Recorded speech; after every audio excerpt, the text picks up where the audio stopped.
দেওয়ালটা কাঁপতে শুরু করে আর কালো আলকাতরার মতো কিছু একটা দেওয়াল ফেটে বেরিয়ে আসে। অনিমেষ দেখে দেওয়ালের ফাটল দিয়ে কয়েকটা রক্তমাখা হাত বেরিয়ে তাকে ভেতরে টেনে নেবার চেষ্টা করছে। সে তখন চিৎকার করে ওঠে।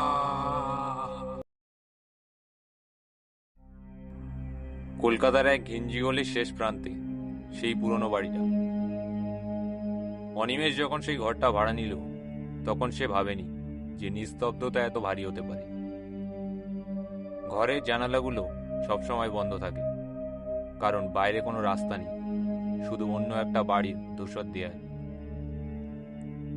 অনিমেষের নতুন ঘরটা সস্তা ছিল, কারণ সেখানকার আগের ভাড়াটে রহস্যজনকভাবে নিখোঁজ হয়ে গিয়েছিল।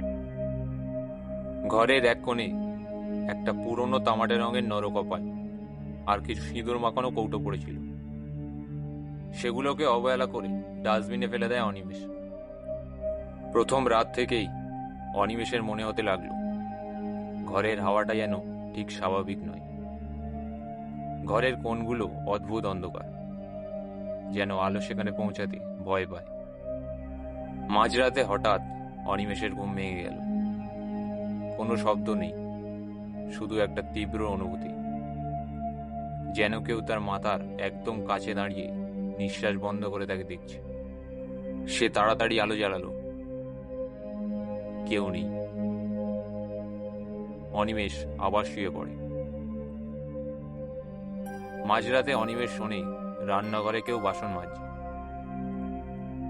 রান্নাঘরে গিয়ে দেখে কেউ নেই, কিন্তু মেঝেতে ভিজে পায়ের ছাপ। সে ভাবছে এটা মনের ভুল, কিন্তু তখনই আয়নায় সে দেখে নিজের প্রতিবিম্বের সাথে তার তাল মিলছে না। সে যখন হাত তুলছে, আয়নার প্রতিবিম্ব স্থির দাঁড়িয়ে তাকে দেখছে আর বিদ্রুপের হাসি আসছে। অনিমেষ শোয়ার ঘরে গিয়ে বিছানার উপর বসে একটা দীর্ঘ নিঃশ্বাস ফেলে। হঠাৎ দেওয়ালের দিকে তাকাতেই তার রক্ত হিম হয়ে গেল। অনিমেষ লক্ষ্য করল দেওয়ালে কিছু অস্পষ্ট কালচে দাগ ফুটে উঠেছে। সেই দাগগুলো আসলে একটা প্রাচীন তান্ত্রিক নকশার মতো। সে বুঝতে পারে এই ঘরটা আসলে একটা অস্থিশুদ্ধ সাধনার জায়গা ছিল। যে কেউ এখানে ঢোকে তার আত্মা শরীর ছেড়ে দেওয়ার চেষ্টা করে। হঠাৎ অনিমেষ খেয়াল করে দেওয়ালের ওপার থেকে একটা আওয়াজ আসছে, যেন কেউ নখ দিয়ে দেওয়ালটাকে খুঁড়ছে।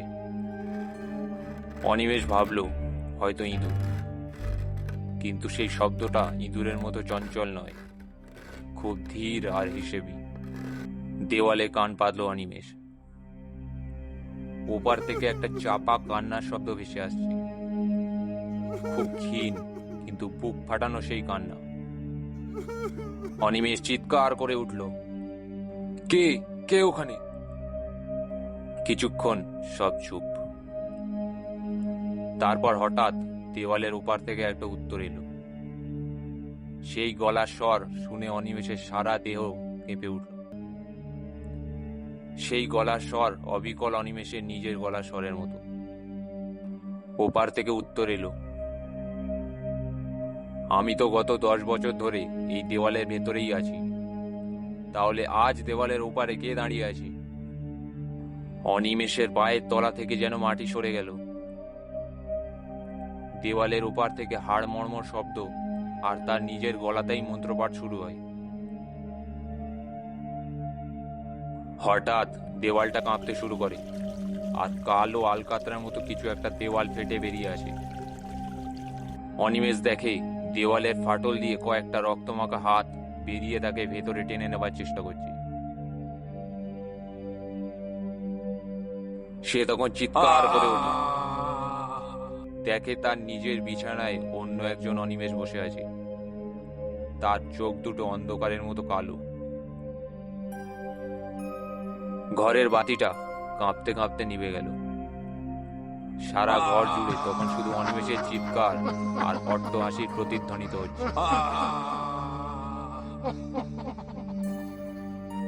অনিমেষ কি পালিয়ে বাঁচল, নাকি দেওয়ালের ওপারে যে মানুষটা আটকে ছিল সে বাইরে বেরিয়ে এলো আর আসল অনিমেষ ভেতরে ঢুকে গেল?